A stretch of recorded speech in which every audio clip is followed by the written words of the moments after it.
From the day of Shakespeare's boast that this England never did nor never shall lie at the proud foot of a conqueror, the white cliffs of Dover remained till only a few years ago impregnable bastions. Dover Castle symbolized unconquerable England, set in a silver sea which serves her in the office of a wall. Behind these battlements, this English channel, her great heroes, Drake, Raleigh, and Nelson, look to the sea for adventure and undying glory. Today, the young heroes gaze upward.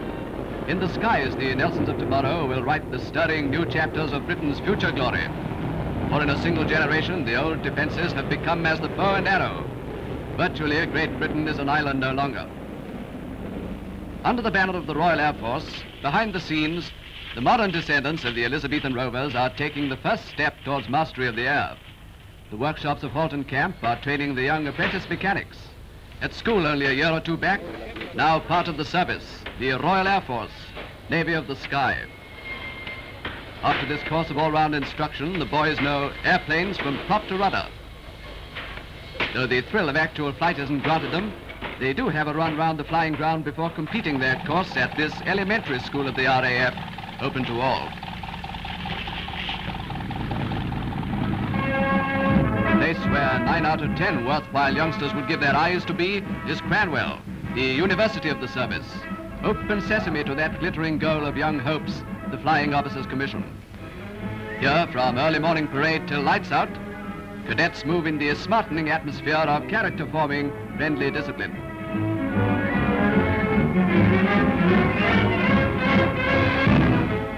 Typical of his fellows, Cadet Coburn is on top of the world. The lucky youngster stands on the threshold of the life millions would choose if they had the chance. Every day spent at Cranwell increases his self-respect, gives him the light-hearted confidence of a cavalier of the sky. In his stride, he is taking his studies, not, be it noted, in flying only. Essentially, your Air Force officer is an educated man, acquiring culture as well as highly specialized knowledge as the months go by.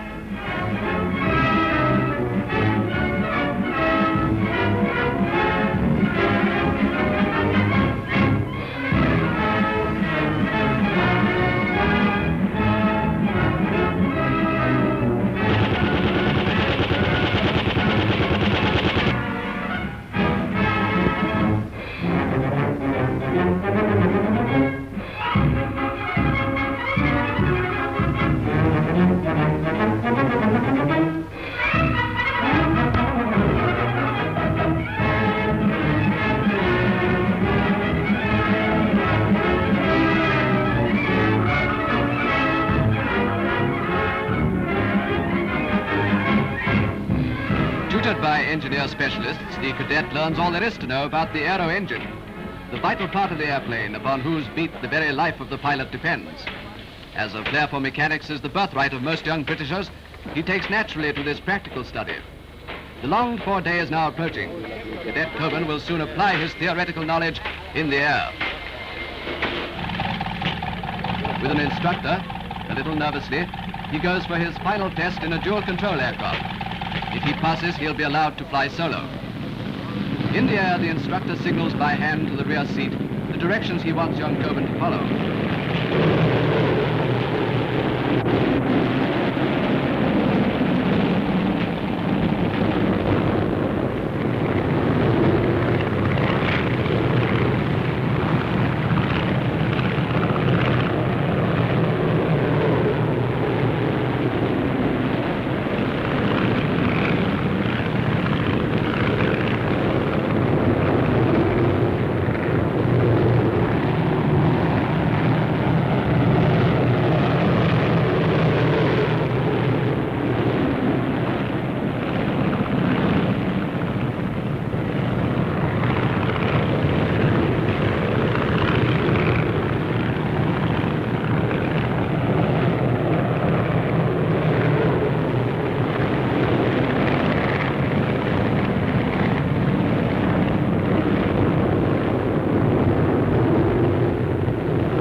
Down they come, with Coburn wondering what the verdict will be.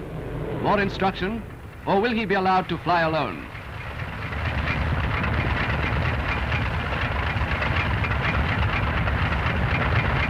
All right now, you can go solo. Good luck. Solo? Did he really say solo? This is the acid test of his training, his confidence, his courage. He's on his own at last.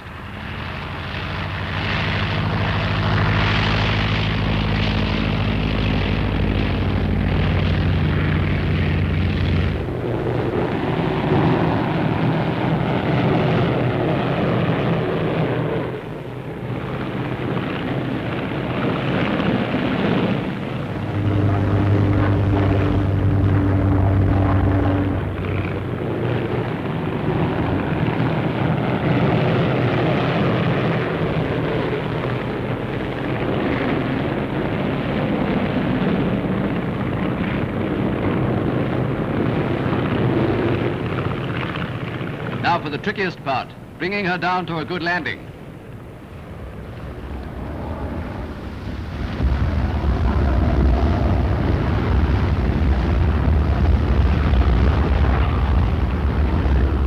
Judging it beautifully, he puts her back on the deck, touching with all three wheels the perfect three-point landing he was hoping to make.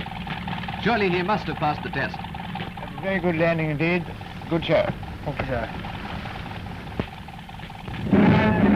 Leaving that milestone behind, the young cadet continues his training.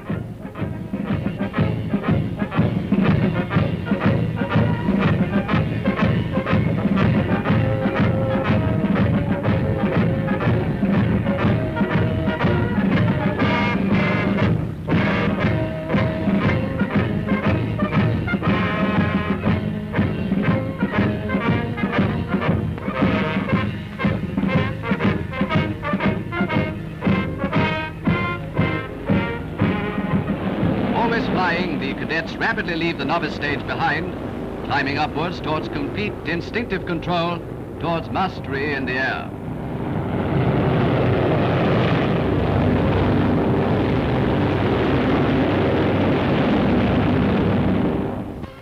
When final examination results are published, young Coburn's high spirits conceal that sickening doubt that he may have been ploughed after all. Is his name there? Yes, Cadet Coburn has got his wings. They can rag him as much as they please. It's like being in a dream. When he comes out of it, that badge he's worked for and coveted for 2 years is being sewn on his tunic. He's got his wings.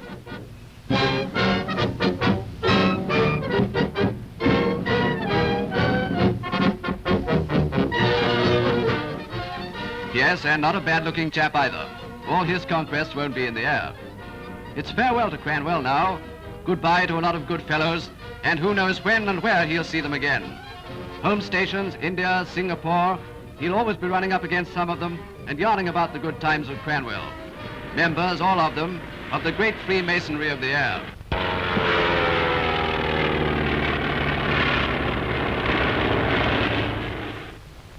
Quite different and apart from Cranwell training is the short service commission scheme intended to create a big reserve of pilots. Applicants are offered 4 years as officers if they can pass the rigorous medical examination.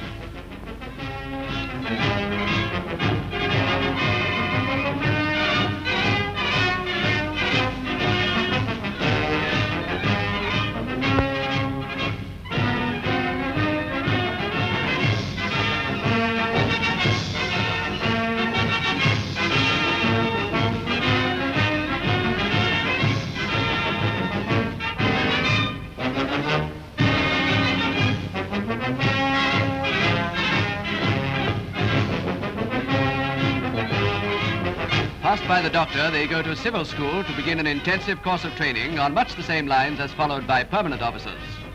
During their 2 months here, the men still rank as civilians.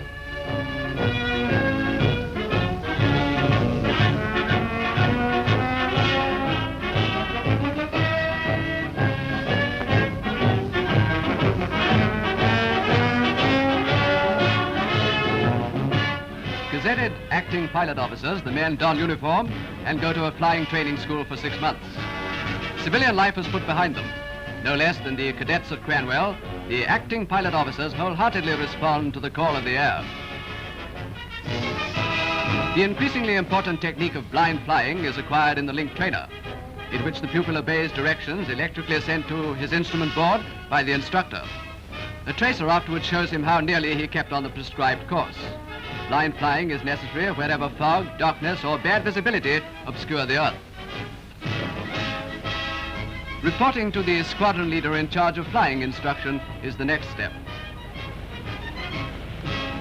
The whole aim of the short service plan being to create a large reserve of pilots, each man flies for the maximum number of hours that is practicable during his years on the active list. The program today is formation flying. No mere parade ground maneuvers translated into the air. Formations are essential flying tactics. Napoleon's maxim of always having at the critical point more men than the enemy applies in the air too.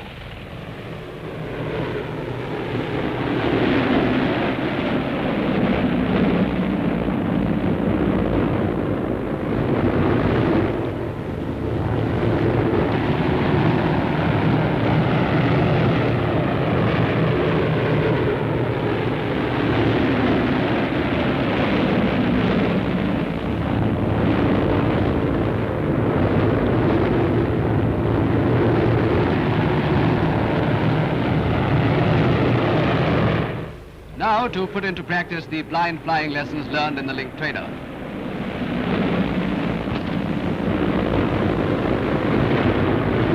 Nerve as much as skill is wanted here.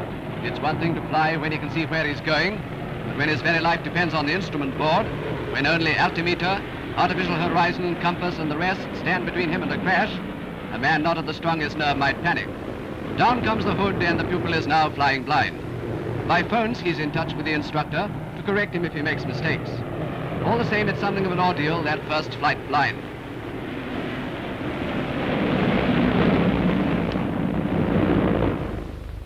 At a later stage, the acting pilot officer learns aerobatics. No aviator could live through 2 minutes of air fighting who hadn't mastered the whole spectacular alphabet. This is a slow roll.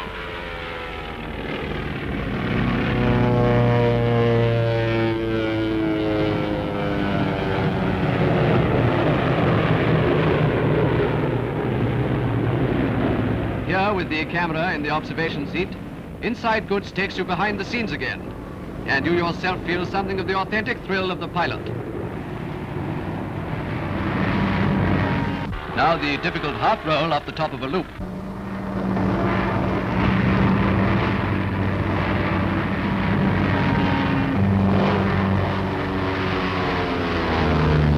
The spin.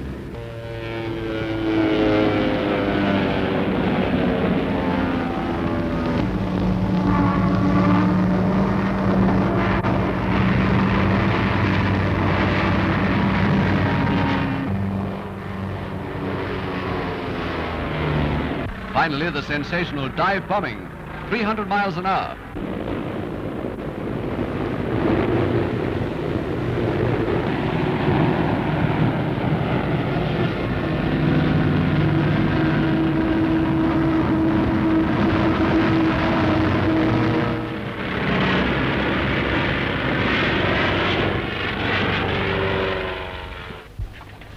Continuing his training at a service squadron, he uses real ammunition for the first time.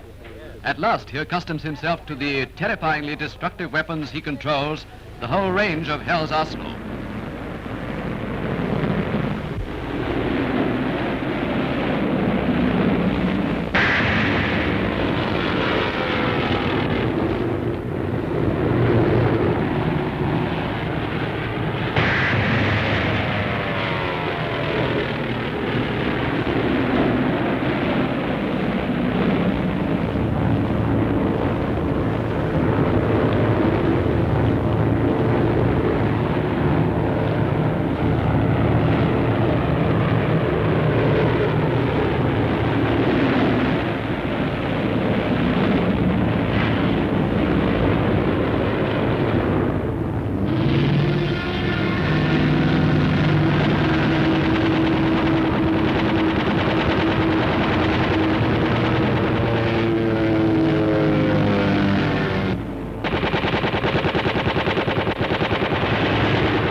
Then a special show of precision bombing.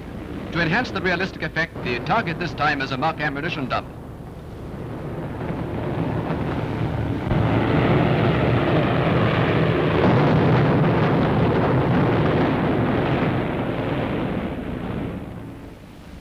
Day by day, the highly skilled personnel of the Royal Air Force increases in numbers and fighting power.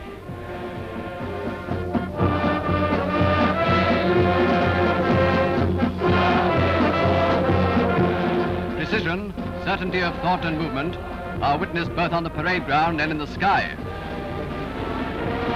In this survey of the nation's effort in the air, Inside Goods shows that, secure island though Great Britain no longer is, she has found a new security in her aircraft and the stout-hearted men who will, if need be, defend her with their lives.